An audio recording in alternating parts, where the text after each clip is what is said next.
تو اس زمانے کا ایک بڑا فتنہ ہے موبائل، جس سے ہمارے بچے خراب ہو رہے ہیں۔ یہ بات میں نہیں کر رہا ہوں کہ وہ گیم کھیلے خراب ہو رہے ہیں، اس میں نہیں، وہ تو ایک الگ چیز ہے۔ ان کے عقیدے پر بہت برا اثر پڑ رہا ہے، ان کے عقیدے پر بہت برا اثر پڑ رہا ہے۔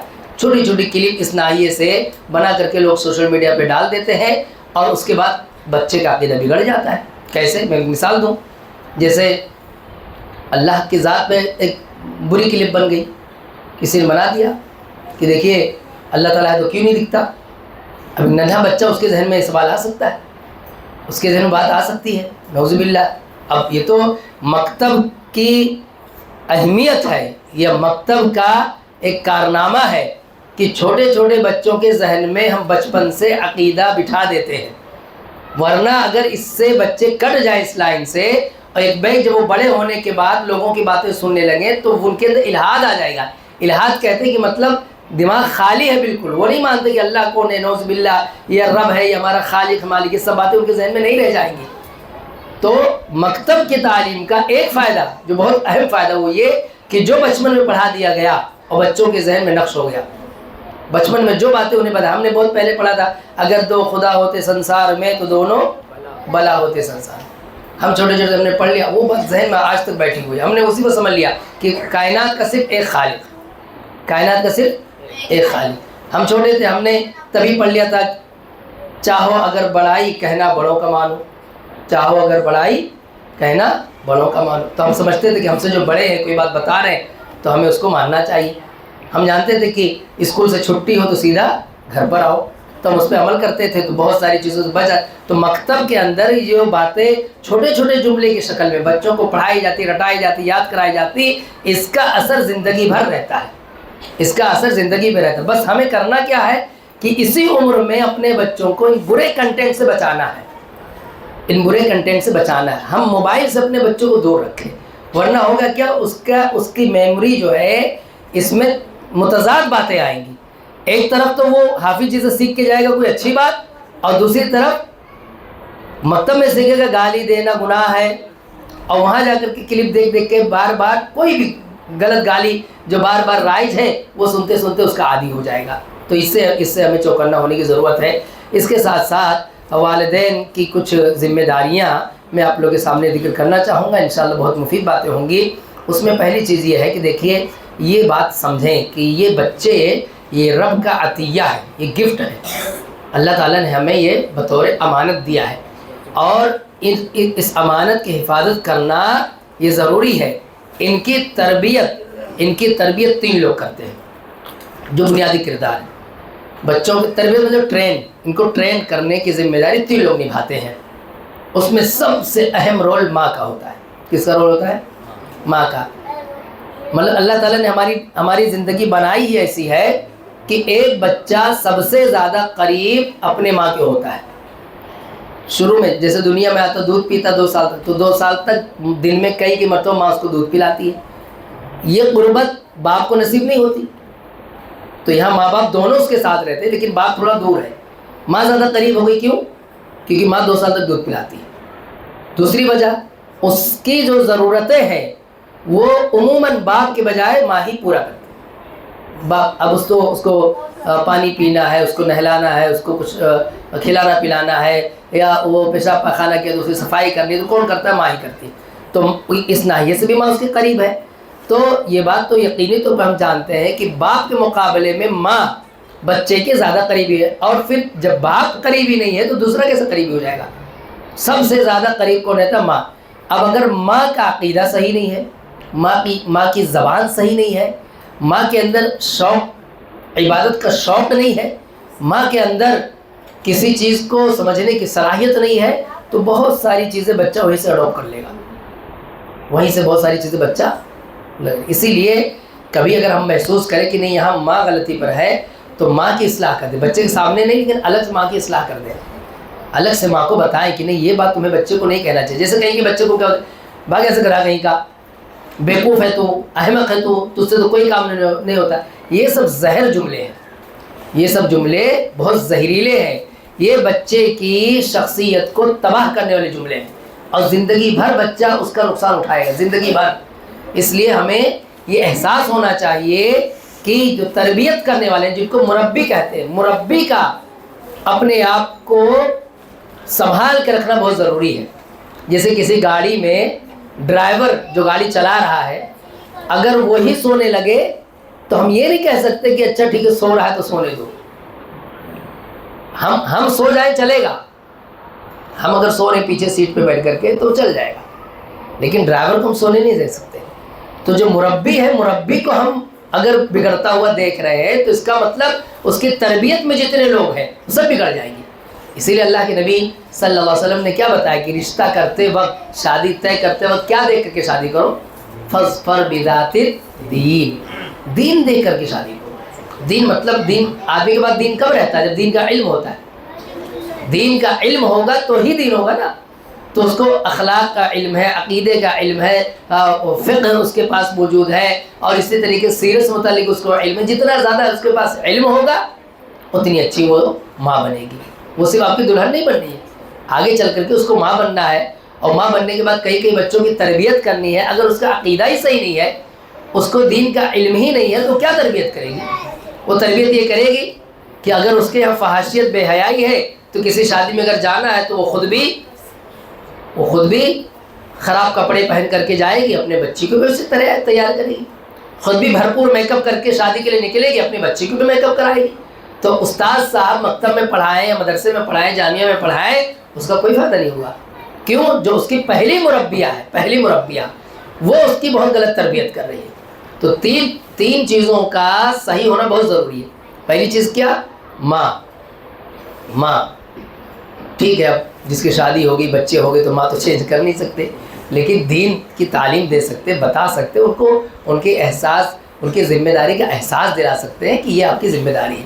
تو پہلی چیز ماں۔ دوسرا باپ کا رول بچوں کی تربیت میں بہت ہی اہم ہے۔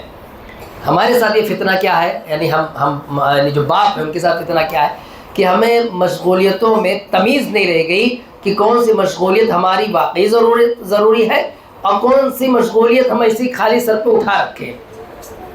یعنی بہت ضروری کام، کم ضروری کام یا فضول کام، اس میں ہم تمیز ہی نہیں کرتے۔ اسی لیے آج ہمارے پاس وقت نہیں ہے۔ کس کے لیے وقت نہیں؟ اپنے بچوں کے لیے وقت نہیں۔ ہمارے پاس موبائل چلانے کے لیے وقت ہے، ہمارے پاس اپنے دوستوں کے ساتھ ٹہلنے گھومنے کے لیے وقت ہے، ہمارے پاس کسی چائے نکڑ کا یا چائے خانے میں بیٹھ کر کے ڈھیر ساری باتیں کرنے کا وقت ہے۔ ٹائم نہیں تو کہاں نہیں ٹائم ہے؟ بچوں کو وقت دینے کے لیے ٹائم نہیں کہ بچوں کے ساتھ بیٹھیں، روز آنا آدھا گھنٹہ، پونا گھنٹہ، 1 گھنٹہ بچوں کے ساتھ بیٹھیں، مکتب میں کیا تعلیم حاصل کیا وہ سنیں، اسکول میں کیا پڑھ کر کے آ رہا وہ سنیں، میاں بیوی دونوں بیٹھ کر کے تھوڑی دیر اس پہ ڈسکس کر لیں۔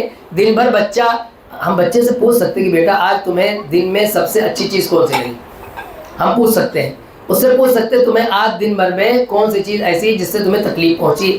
اس سے اس کے اندر بولنے کی اور اپنے مسائل بیان کرنے کی، اپنے مسائل دوسروں کے سامنے رکھنے کی صلاحیت ڈیولپ ہوگی، اور اس کو احساس ہوگا کہ میں اس دنیا میں کسی بھی مصیبت میں رہوں، کسی بھی پریشانی میں رہوں، میں اس کو ڈسکس کر سکتا ہوں، اس کو لوگوں کے سامنے لا کر کے بیان کر سکتا ہوں، اور پھر اس کا مجھے حل ملے گا۔ تو یہ باتیں ضروری ہیں۔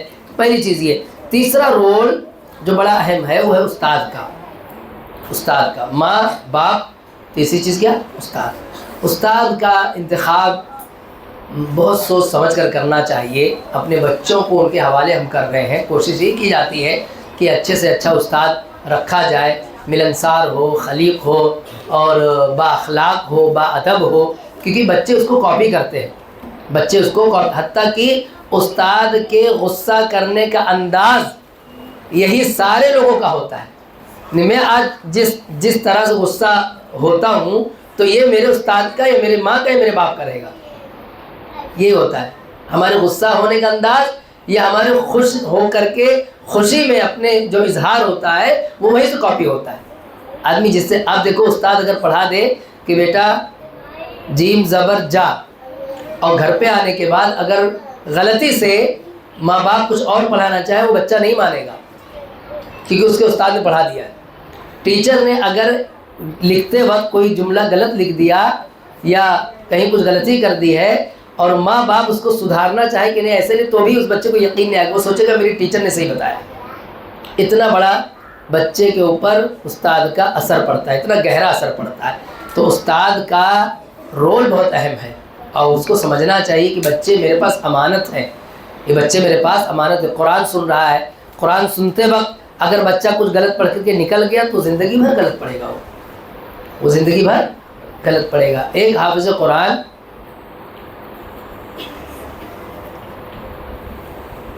اس کا کئی سالوں بعد کہیں نماز پڑھا رہا تھا، اس نے پڑھایا رب اشرح لی صدری ویسر لی امری واحلل عقدۃ باللسان۔ اللہ ہے کیا؟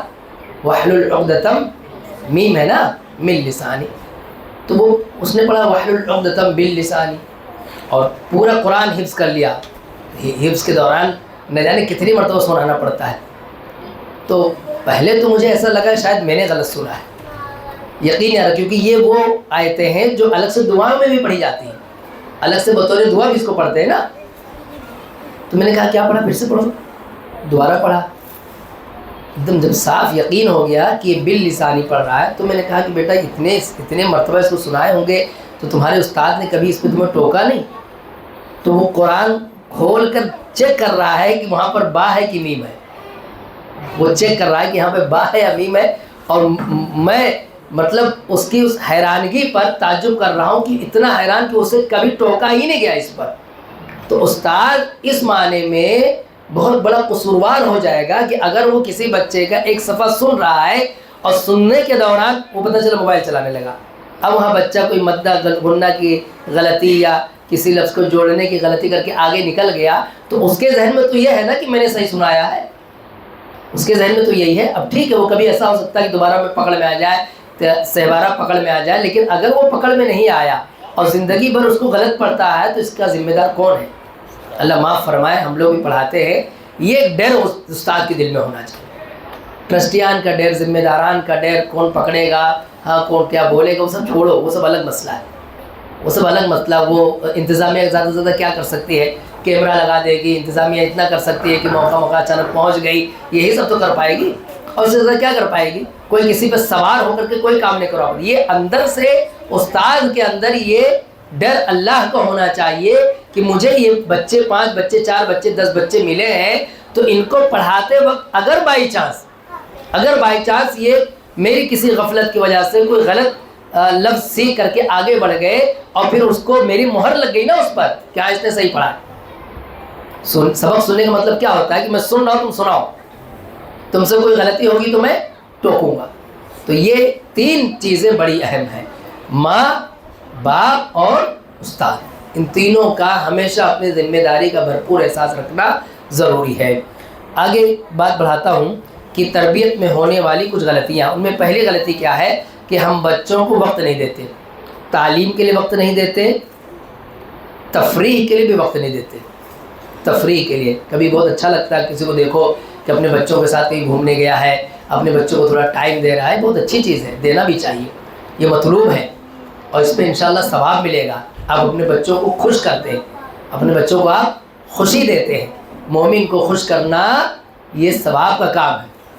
آپ کا بچہ مومن ہے نا، اس کو آپ خوش کر رہے ہیں تو کیا کیسا کام ہے؟ یہ ثواب کا کام ہے۔ اس کے برخلاف مومن کو غمزدہ کر دینا گناہ ہے۔ انما النجوى من الشیطان لیحزن الذین آمنوا، نجوہ یعنی ایسے کانا پھوسی کرنے سے کیوں منع کیا گیا؟ اس لیے کہ شیطانی عمل ہے، اس کی وجہ سے مومن غمزدہ ہو جاتا ہے، تو کسی مومن کو غم میں مبتلا کر دینا یہ جائز و درست نہیں ہے۔ اسی لیے اللہ کے نبی صلی اللہ علیہ وسلم کہتے تھے بشروا ولا تنفروا، بشارتیں سنایا کرو، اچھی اچھی باتیں کیا کرو، نفرت نہ دلایا کرو، لوگوں کے اندر تنفیر کا کام نہ کیا کرو۔ تو بہرکیف ایک بات یہ کہ ہمارے پاس وقت نہیں ہے، یا ہم اس میں کوتاہی سے کام لے رہے ہیں، ہم اپنی ذمہ داری ادا نہیں کرتے ہیں، وقت نہیں دیتے بچوں کو، نہ تعلیم کے لیے نہ تفریح کے لیے۔ ایسے ایک برائی یہ ہے، کبھی بچہ سامنے آتا ہے، دیکھیے بچے کی عمر سمجھیے آپ، بچہ جب تک 11-12 سال کا نہیں ہوتا ہے تب تک وہ اپنی باتیں اس کے یعنی پیدائشی طور پہ وہ سمجھتا ہے میری باتیں کون سنے گا؟ میرے ماں باپ سنیں گے۔ اس کو بعد میں آہستہ آہستہ احساس ہوتا ہے کہ اچھا یہ بات میں ان سے بھی کہہ سکتا ہوں، یہ بات میں ان سے بھی کہہ سکتا ہوں۔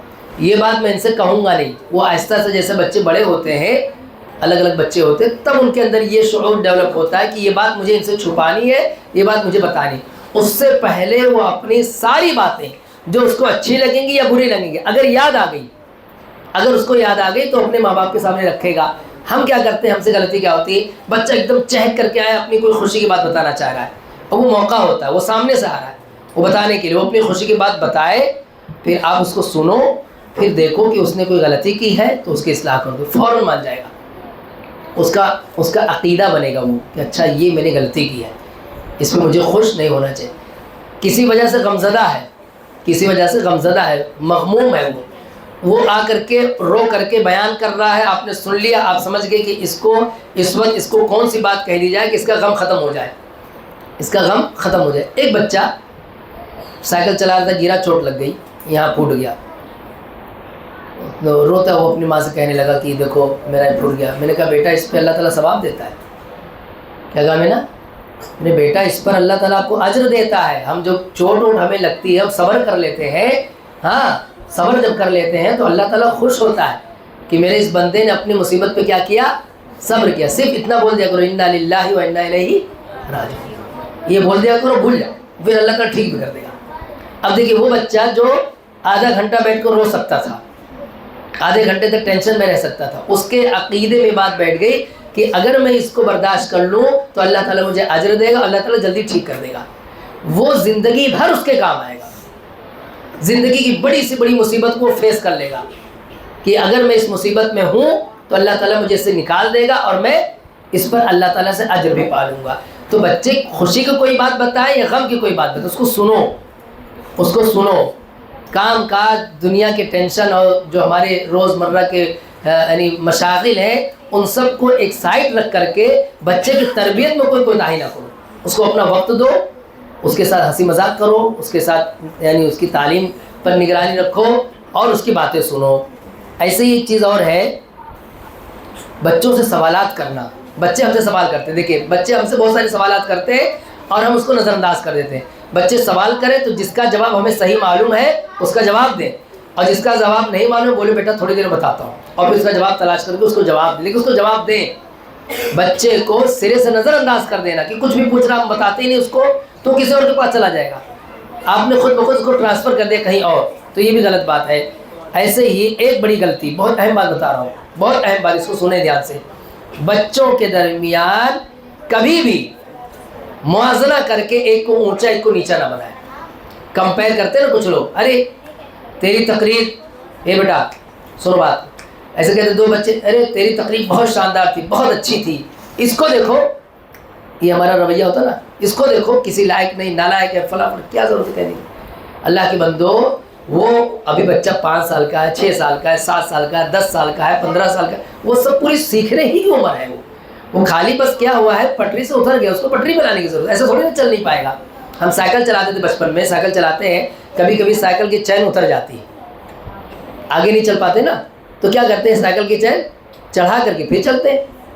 ہماری بائک ہے، چلا رہے کبھی بند پڑ گئی تو مرمت کر کے پھر چلانے لگتے.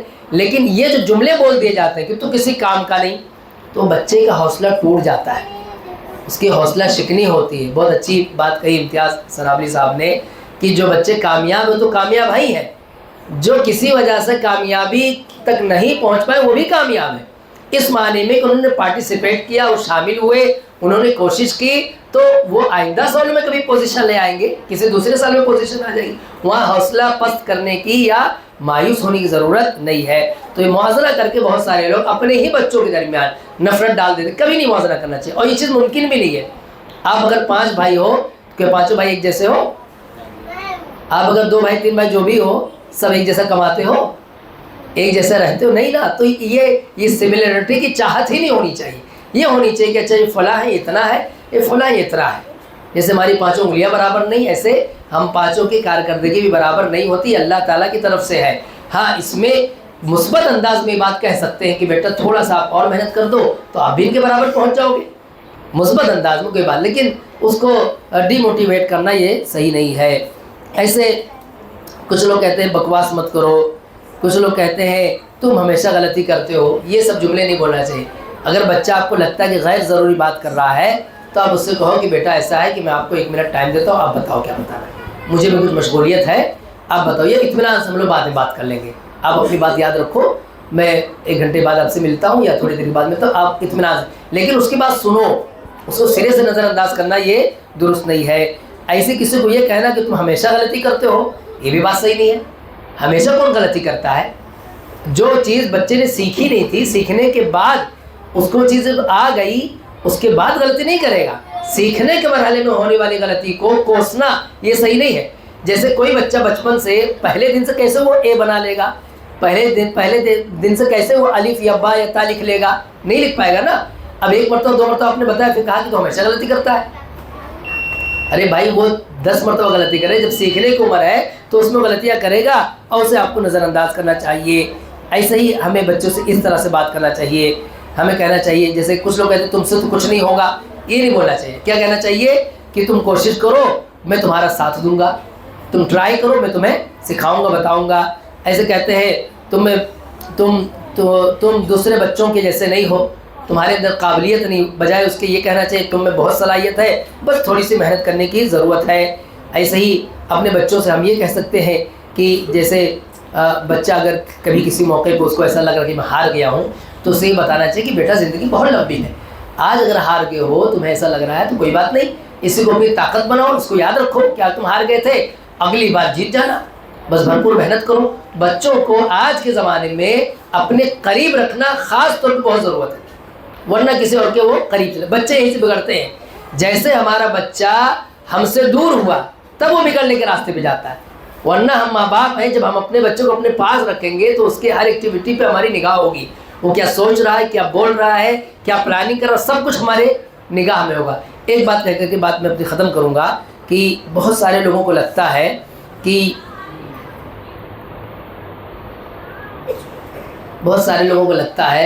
کہ یہ بچہ ابھی چھوٹا ہے تو اس کو سکھاؤ، اس کو پڑھاؤ، اس کو بتاؤ، ورنہ کہیں بگڑ نہ جائے۔ دینی بھائیوں ایک بات بتاؤں، پوری زندگی اگر آپ ماں باپ ہیں تو آپ کو پوری زندگی اس کی فکر کرنا ہے۔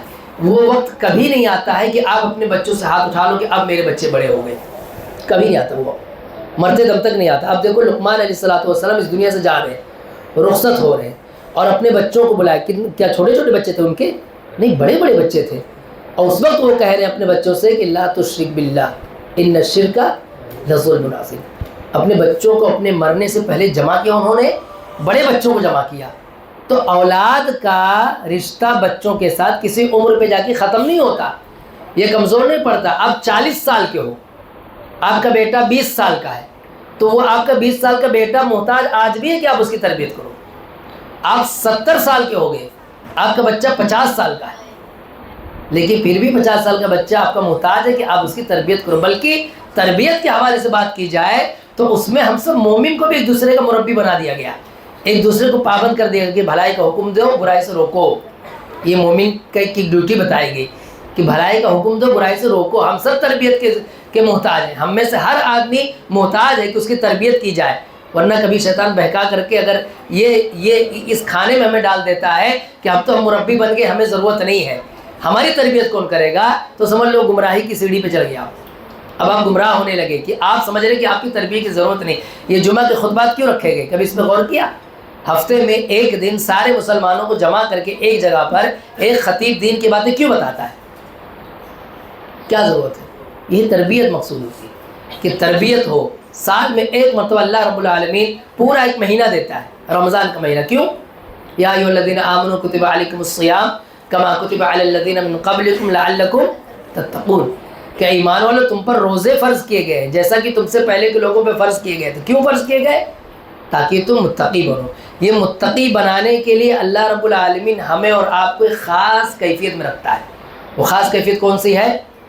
کہ ہم بھوکے رہیں، ہم پیاسے رہیں، اور ہم اپنی شہوت کو تھامے رکھیں۔ اس کیفیت میں جانے کے بعد حق قبول کرنا، حق اپنانا اور برائی سے بچنا، ہمارے اندر اس کی ہیبٹ پیدا ہوتی ہے، ہمارے اندر اس کی عادت پیدا ہوتی ہے۔ تو تربیت ہماری ہوتے رہنا چاہیے، اور بچوں کے تعلق سے کبھی بندہ یہ نہ سوچے کہ اب یہ بڑا ہو گیا، اب اس کو اس کے حوالے کرو۔ ہاں، جن چیزوں میں بڑا ہو گیا ہے، جن باتوں میں بڑا ہو گیا اس میں بڑا ہو گیا، لیکن زندگی کا ہر مرحلہ ہر مرحلہ اپنے آپ میں کچھ ایسے تقاضے رکھتا ہے کہ اس وقت اس کی تربیت کرنے کی ضرورت رہتی ہے. تو جو ان سے بڑے ہیں ان کی تربیت کرے، جو ان سے بڑے ہیں ان کی تربیت کرے. اور مسلسل ایک مسلمان ہونے کے ناطے ہمیں اور آپ کو ہمیشہ یہ سمجھنا چاہیے کہ میں ایک مسلمان ہوں، میں ہمیشہ اپنے علماء کے ماتحت رہوں.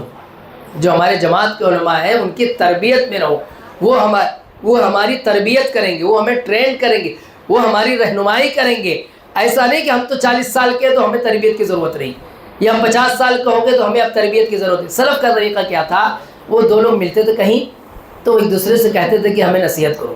کیا کہتے تھے؟ ہمیں نصیحت کرو. ایک دوسرے سے نصیحت مانگتے تھے کہ کچھ مجھے نصیحت کیجیے، کچھ مجھے بتائیے. آپ دیکھیں اللہ کے نبی صلی اللہ علیہ وسلم مسجد نبوی میں بیٹھے ہوئے ہیں، ایک صحابی آ کے کہتے ہیں اللہ کے نبی صلی اللہ علیہ وسلم مجھے کوئی ایسی بات بتائیے، کوئی ایسی بات بتائیے جس کو میں ایک دم پابندی کے ساتھ پکڑ لوں. کوئی ایک بات ایسی بتائیے. اور بہت ساری باتیں مت بتائیے، میں بھول جاؤں گا. ایک بات کوئی ایسی بتائیے جس کو میں بہت پابندی سے پکڑ لوں. تو اللہ کے نبی صلی اللہ علیہ وسلم نے کہا لا یزال لسانک رطبا من ذکر اللہ، کہ جاؤ اللہ کے ذکر سے تمہاری زبان ہمیشہ تر رہے. اس بات کو پکڑ لو. یعنی اللہ کا ذکر ہمیشہ زبان پہ جاری رہے. یہ اللہ کے نبی صلی اللہ علیہ وسلم صحابی سامنے سے آ کے کہہ رہے ہیں. ایک صحابی آ کے کہتے ہیں اللہ کے نبی صلی اللہ علیہ وسلم مجھے کوئی نصیحت کیجیے. تو اللہ کے نبی کہتے ہیں لا تغضب، غصہ نہ کیا کرو. پھر کہا اور کوئی نصیحت کیجیے. اللہ کے نبی کہا لا تغضب، غصہ نہ کیا کرو. پھر کہا اور کوئی نصیحت، 3 مرتبہ بتایا کہ لا تغضب، غصہ نہ کیا کرو. تو یعنی اپنے آپ کو تربیت میں رکھنا یہ ہماری ڈیوٹی ہے کہ ہم اپنے آپ کو کسی کی تربیت میں رکھیں، اپنے سے بڑے کی تربیت میں رکھیں، تاکہ ہم سے کچھ کمی کوتاہی کہیں ہو جائے یا ہوتے رہتی اس کا احساس ہونا چاہیے تو اس کی اصلاح موقع پر ہو جائے. ورنہ کبھی ایسا ہوتا ہے کہ آدمی کی بر وقت اگر اس کی تربیت نہیں کی گئی، بعد میں اس کو بہت بڑا خمیازہ بھگتنا پڑتا ہے، بہت بڑا اس کو نقصان اٹھانا پڑتا ہے. یہ جو بھی باتیں اللہ کی توفیق سے، اللہ کے فضل سے آئی ہیں، اللہ تعالیٰ سے دعا ہے کہ رب العالمین سمجھنے کے بعد اسے برتنے کی توفیق عطا فرمائے. اللہ تعالیٰ ہم سب کو ایک دوسرے کا خیر خواہ بنائے. ہمارے ننھے منھے بچوں کو اللہ تعالیٰ دین کا سپاہی بنائے.